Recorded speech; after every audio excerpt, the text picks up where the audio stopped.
10,829 people. That is how many Americans did not die from fentanyl this year compared to last year. 10,829. Let that number sit with you for a second. That's not a statistic. That's a small city. That's your town's high school twice over. That's fathers and mothers and kids and brothers who are still here, still breathing, still at the dinner table, because somebody finally decided that a wide open border was not, in fact, a humanitarian gesture. Now, the drive-by media, God love them, they are consistent. They cannot bring themselves to say it. They cannot form the words. The fentanyl death rate has plunged 22% in a single year.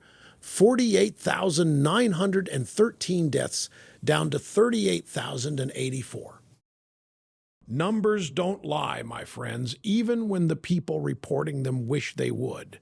And the White House is saying, correctly, that the border crackdown did this, that ICE arrests did this, that finally treating the southern border like a national security matter rather than a photo opportunity did this. But I am told that the border policies were cruel, inhumane, that rounding up fentanyl traffickers was somehow an act of hatred. Let me ask you something. What's more cruel? An ICE agent knocking on a door or a 22-year-old kid dying on a bathroom floor in Ohio? I'm Rick LeBeau. This is Rush Hour, and we are just getting started.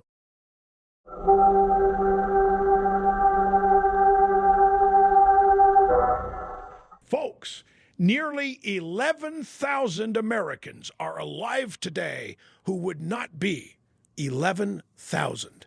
And I want you to appreciate what that means, because the media is not going to help you appreciate it. If a Republican administration had presided over 11,000 additional deaths from a drug that was pouring across the southern border, oh, the coverage. Oh, the coverage. The candlelight vigils, the congressional hearings with parents sobbing at the witness table on prime time, Rolling Stone covers, Netflix documentaries, the works. But 11,000 fewer deaths? You get a press release and a shrug. So let me do the job they won't do, because that's what we do here behind the golden EIP microphone. I have this story right here in my formerly nicotine-stained fingers, and we are going to walk through it. The Trump White House is now touting, and rightly so, a 22% drop in synthetic opioid deaths. 1 year, 48,913 deaths in the prior period, 38,084 in the most recent period. Now, synthetic opioids is mostly fentanyl, which is a poison manufactured largely by the Chicoms, trafficked across Mexico by the cartels, and for years, waved on through by a border apparatus that had been effectively told to look the other way and celebrate the diversity of the incoming foot traffic. I want to talk about what actually changed, because this is important, because the left will tell you, they are already telling you, that this is a coincidence. Economic trends, they'll say, the nature of the drug market, they'll say. Some of them will credit harm reduction programs they've been running in cities, which I will point out, those same programs did not prevent 48,000 deaths the year before.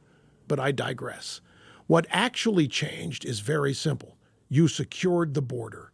You put ICE to work. You started making it genuinely dangerous to move fentanyl into this country. You treated the cartels like the criminal enterprises they are, rather than as undocumented logistics companies. It is amazing, it is astonishing to me how quickly people forget what the alternative looked like. We had an administration not long ago that couldn't define what a border was. That referred to mass illegal crossings as a challenge.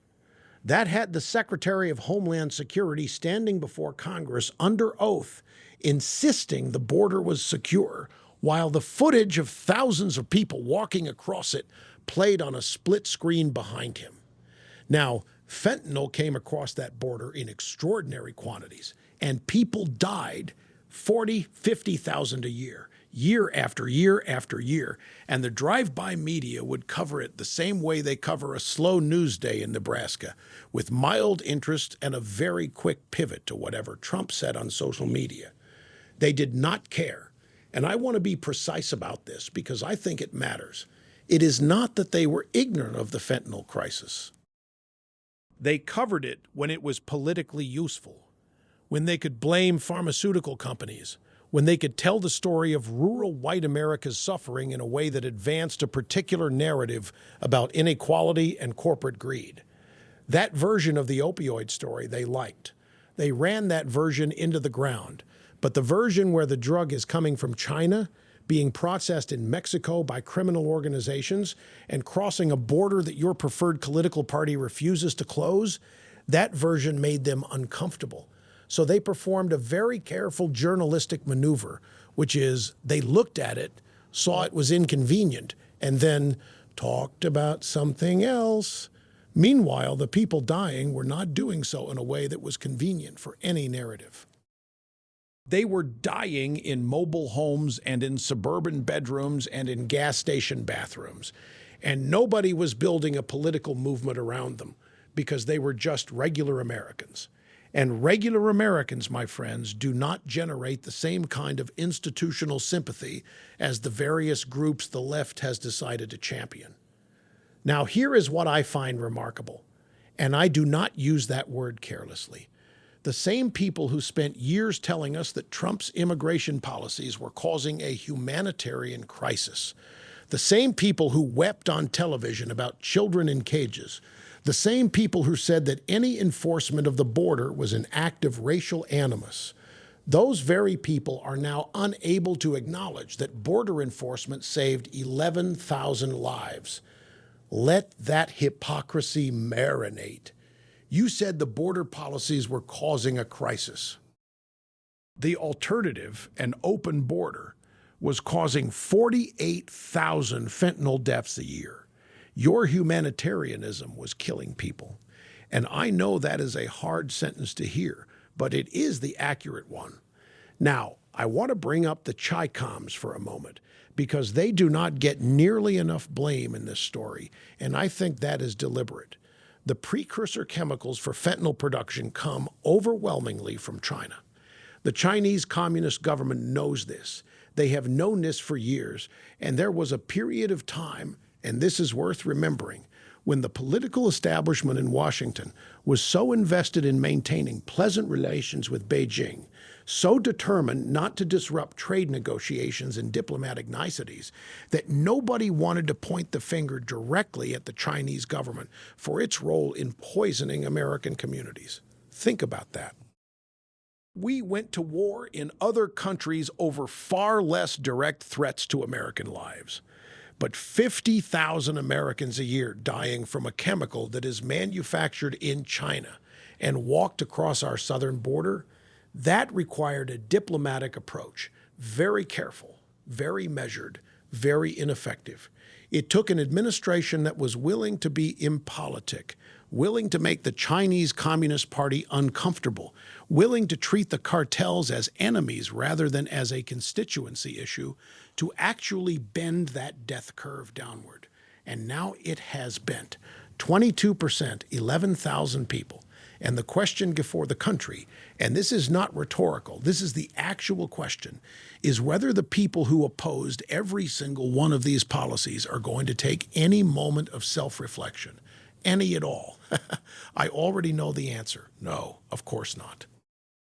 They are going to say it wasn't the border policies, it was something else. They are going to say the data is incomplete. They are going to find a professor at some coastal university who will publish a paper suggesting that the decline in fentanyl deaths is actually evidence of a crisis in harm reduction funding. Something. They will find something.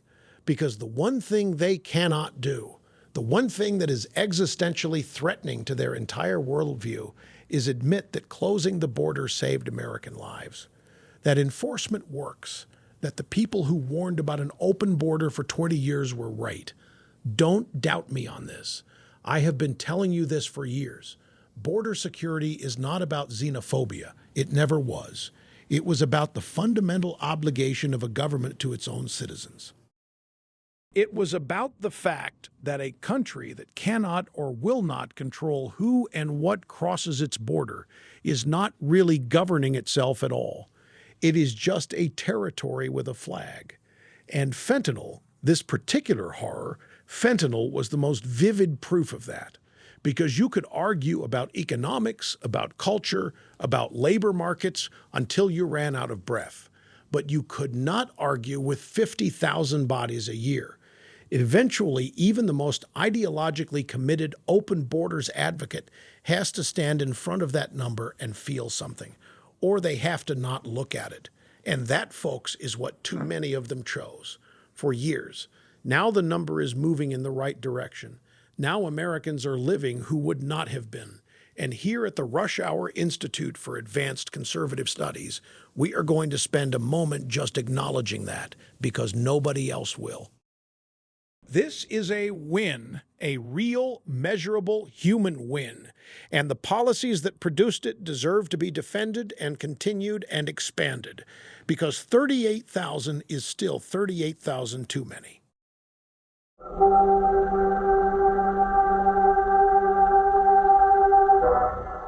All right, folks, let's run through a few more items, because the world did not stop producing material while we were talking about fentanyl. First up, and I love this one, our friends in New York City. Now, there is a new mayor in New York City. His name is Zoran Mamdani, Democratic Socialist. And I want to just pause on that for a second, because the word socialist used to be the kind of thing a politician would deny. You'd accuse someone of being a socialist and they'd say, I'm not a socialist, I'm a pragmatic progressive. Those days are gone. Mamdani ran as a socialist, won as a socialist, and is now governing New York City, largest city in America. And what is he doing? Well, among other things, he has an office that is supposedly dedicated to fighting anti-Semitism, which sounds good, sounds responsible, except, and this is where it gets entertaining, one of his own officials at that very office has apparently admitted, and I'm quoting here, I would get fired for challenging the mayor. That is what they said. The person charged with fighting anti-Semitism in New York City is afraid to do their job because doing their job might upset the man who appointed them.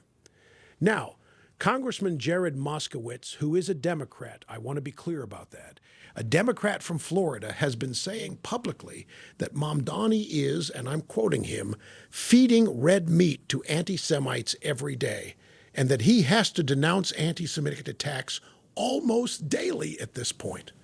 Here is what you need to understand, and this is not complicated. The Democratic Socialists of America, the DSA, is the ideological home of a significant and growing chunk of the Democratic Party's activist base. And the DSA's position on Israel is not really ambiguous. They are not fans, and the politicians they elect reflect that.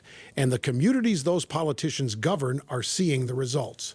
The fact that a Democrat congressman is going on television begging Democratic leadership to distance themselves from the DSA agenda tells you everything about where the party is and who is running it. This is not fringe anymore, folks. This is the energy. This is the base. And Democratic leadership for years has been feeding and nurturing that base because they needed the votes and the enthusiasm. And now they look up and discover that the base has some views that are, shall we say, uncomfortable in polite company.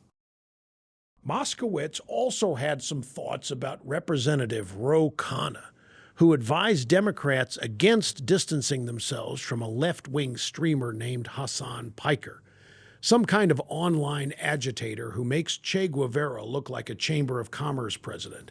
And Khanna's reasoning was that ditching Piker would show weakness. Weakness. The Democratic Party is now in the position where aligning with a communist sympathizer is the strong move. I am not making this up. These are their words. This is their calculation. And the fact that this calculation is being made openly on the record tells you something very important about where the gravitational center of that party now sits. Moving on, the New York Times has been ordered to pay $9.25 million to a former University of Alabama basketball player named Kai Spears. A federal jury decided that the Times falsely reported he was at the scene of a murder. He was not. They reported it anyway. He sued, and the jury agreed with him. Now, the New York Times, for those of you keeping score at home, is the same institution that lectures the rest of the media about standards, about rigor, about the sacred duty of accurate reporting. They have entire podcasts about how they do journalism. They have a building with their motto carved into the facade, all the news that's fit to print. Apparently, what is fit to print at the New York Times includes placing an innocent young man at the scene of a murder without adequate verification in a way that damages his reputation and presumably his career and his life. $9.25 million. And I will point out, because the drive-bys certainly won't, that if a right-of-center publication had done this to a minority athlete, we would have had congressional hearings, boycotts, and a documentary on 3 streaming platforms by Christmas. The Times will write a correction. It will be buried, and they will continue telling you that they are the paper of record. And finally, and this one is worth 30 seconds because it is a small story with a large implication. A sports columnist at the Seattle Times resigned this week, just walked out. Why? Because his editors killed a column he wrote. And what was the column about? It was about the debate over biological men competing in women's sports. And his editors at the Seattle Times decided that a column arguing that people who hold that position are not automatically transphobic, that was too dangerous to print. Think about what that means. A sports writer at a sports section cannot write a column about a sports controversy because the editors have decided that one side of that debate is impermissible. He resigned rather than work under those conditions, and I think that is honorable.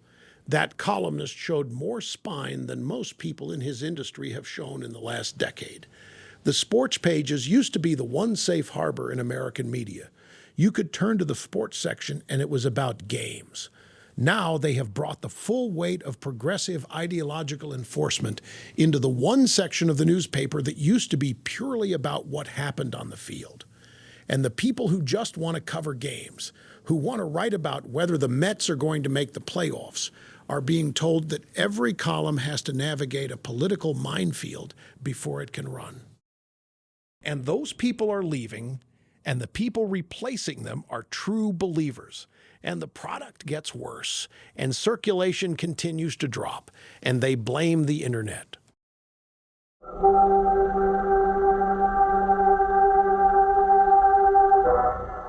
My friends, here is what today comes down to.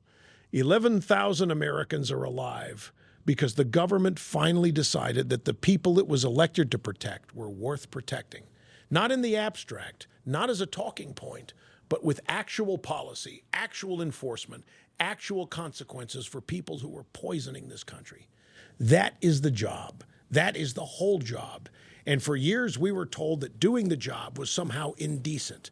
The fentanyl numbers are the rebuttal to everything they said. Keep the border secure. Keep the pressure on.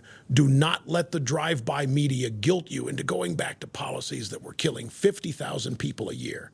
Results are not a talking point. Results are results. And as for the New York Times and the Seattle Times and Mamdani's anti-Semitism office that's too scared of Mamdani to function, those things are all symptoms of the same underlying condition. Institutions that have lost their original purpose and replaced it with ideology do not survive forever. They just get to be wrong, loudly for a while. The American people, as always, are the adults in the room, and most of them can see exactly what is happening.